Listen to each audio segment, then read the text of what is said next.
दूसरी एक बहुत बड़ी बात हो रही है कि आजकल बच्चियों के भी वजन ज़्यादा होते हैं। तो जो आपने दूसरी बात बताई कि गर्भावस्था में डायबिटीज़ या शुगर बड़ी होना, इसको हम जेस्टेशनल डायबिटीज़ बोलते हैं। ओके। इस समय हम देखें तो करीब 13% हमारे देश में जो गर्भवती महिलाएं होती हैं उनको ये जेस्टेशनल डायबिटीज़, कुछ जगह तो उससे भी ज़्यादा है।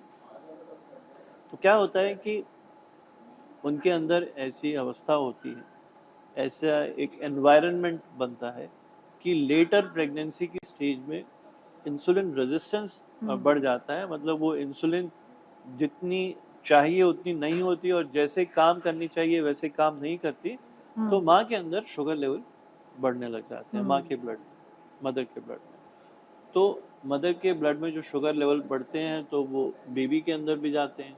तो जो बेबी का अपना जो सर्कुलेशन है, उसकी पैनक्रियाज बन गई होती है, तो वो ज़्यादा इंसुलिन बनाता है उसको कोप अप करने के लिए, शुगर को नॉर्मलाइज करने के लिए। इसकी वजह से बच्चे के अंदर बदलाव आ जाते हैं, जैसे उसका साइज़ बड़ा हो जाता है, तो डिलीवरी के समय बहुत सारी दिक्कत हो सकती हैं।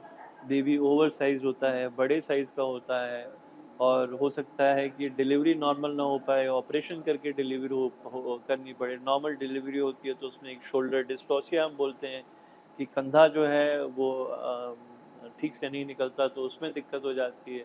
ऐसे बच्चों में अक्सर डिलीवरी के तुरंत बाद उनको आईसीयू में रखना पड़ता है, उनकी शुगर बहुत कम हो सकती है। और ऐसे बच्चों को आगे जाके डायबिटीज़ बीमारी होने की आशंका बहुत ज़्यादा होती है, और ऐसी माताओं को भी डायबिटीज़ होने की आशंका बहुत ज़्यादा होती है। तो इस लिहाज से जेस्टेशनल डायबिटीज़ बहुत इम्पोर्टेंट है।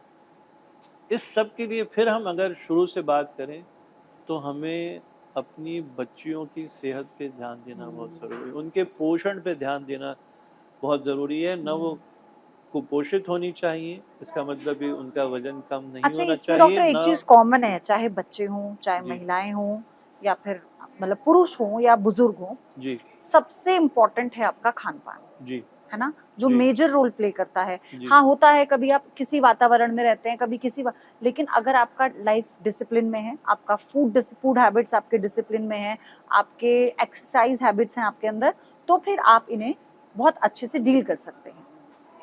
जी, आपने बिल्कुल सही कहा कि संयम, नियम, व्यायाम, और साथ में मैं एक चीज़ और ऐड करूँगा, निद्रा। आप हम्म। कितना सोते हैं?